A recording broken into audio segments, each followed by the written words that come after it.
Cheese, cheese, cheese, no more cheese. Why am I saying the word cheese a lot? Yes, maybe because I had so much cheese and you guys saw the B-roll that I shot with my sister.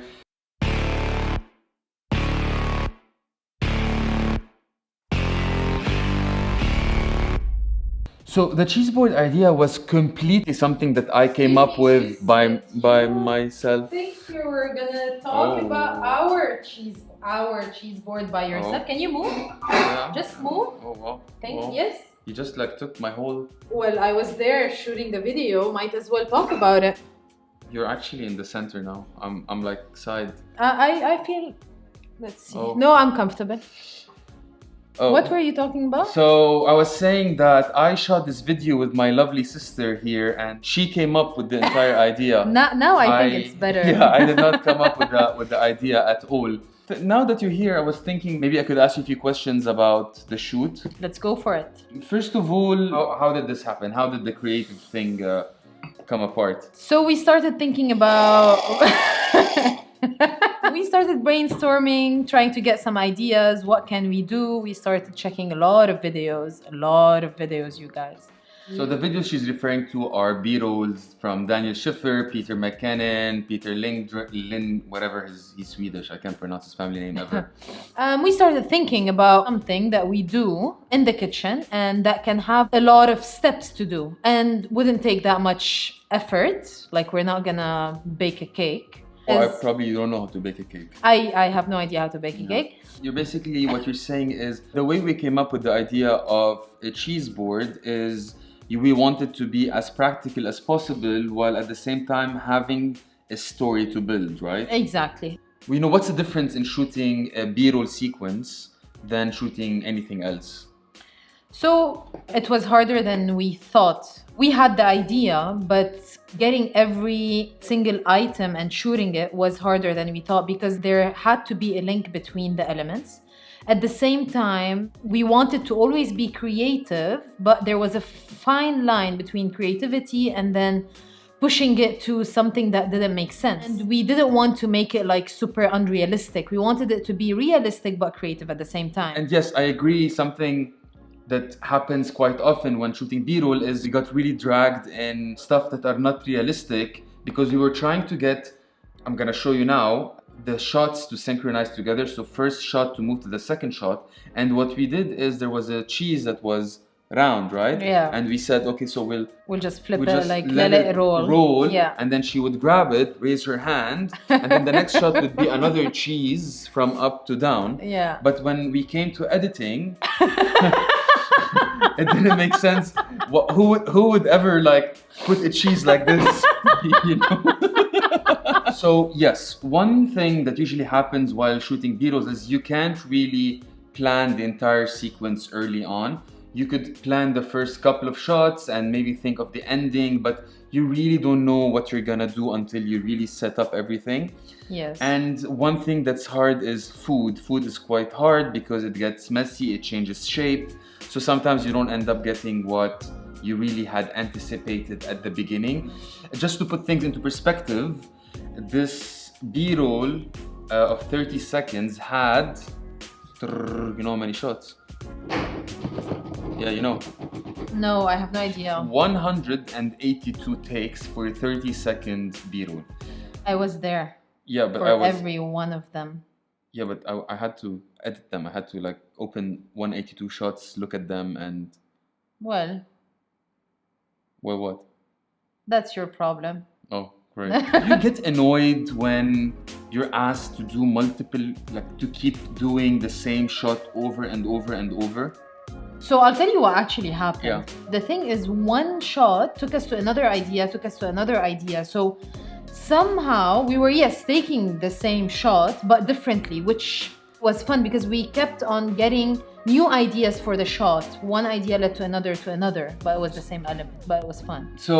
So let me tell you like what happens behind the camera very quickly is you always want to take more shots because you're very worried not to get the perfect shot. That's right. The reason why you take multiple shots, one is it's really hard to always move and nail the focus. And that's why you end up taking multiple shots and getting the right shot. Like you need to frame it correctly. Yeah. If you look at some of the shots that I have, like where you put the bread, because I speed it up, it doesn't really look that bad. But reality is, the bread was not in the middle of my frame. My camera was up. So I have a question for you. Oh wow, the tables have flipped. I want to just ask you about one specific element that we shot. It's the olive. Can you please talk to me about the olive scene?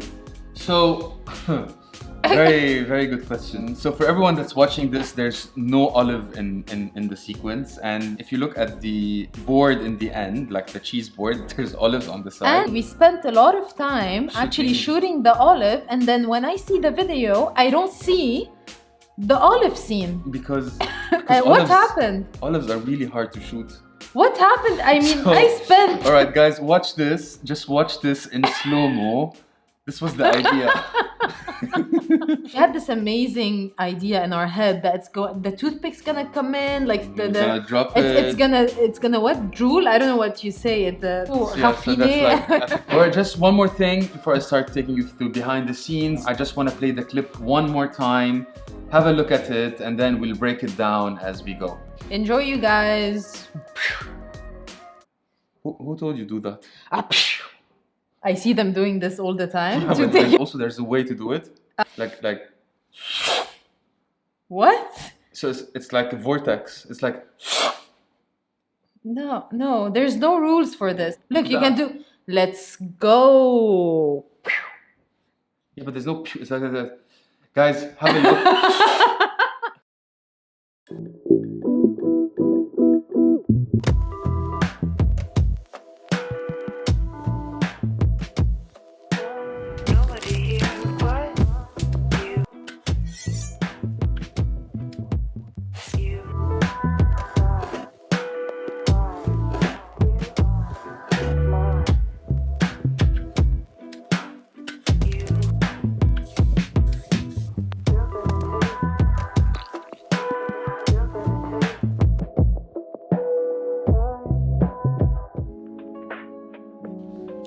She's gone now, so that's good. I could just, us together now. I can still hear you.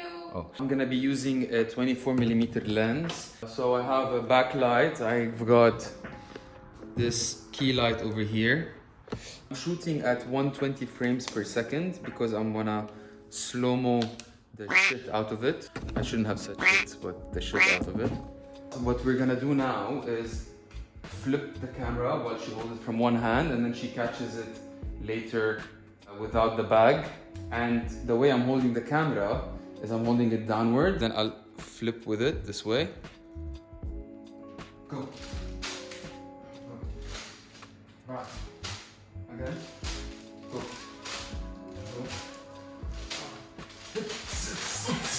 Go.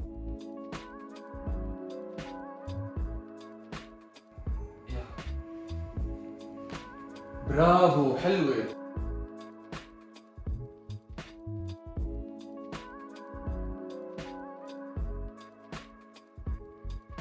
So what we're gonna do is try to get as close as possible to the knife, and then as we're going down, I'm gonna pull out and she is gonna cut the bread. Now she won't actually cut the bread because next shot what we'll do is we'll make the bread already cut and we just try to put the knife in between. Perfect, okay.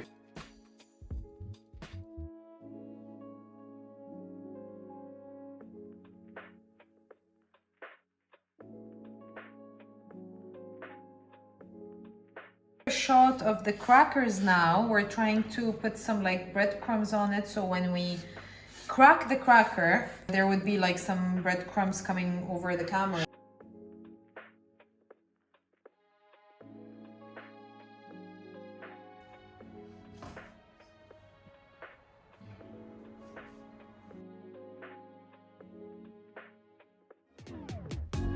So guys, see you next week with some more videos. If you guys like this video, hit the like button. Comment in the section below whether you want to see more tutorials or want to see more cinematic sequence, and I'll be more than happy to shoot them. Or my sister might be happy. I'm thinking let's do like smoothie. That's my idea now. That was my idea. No, it was my idea. I want to do smoothie. that was my idea actually.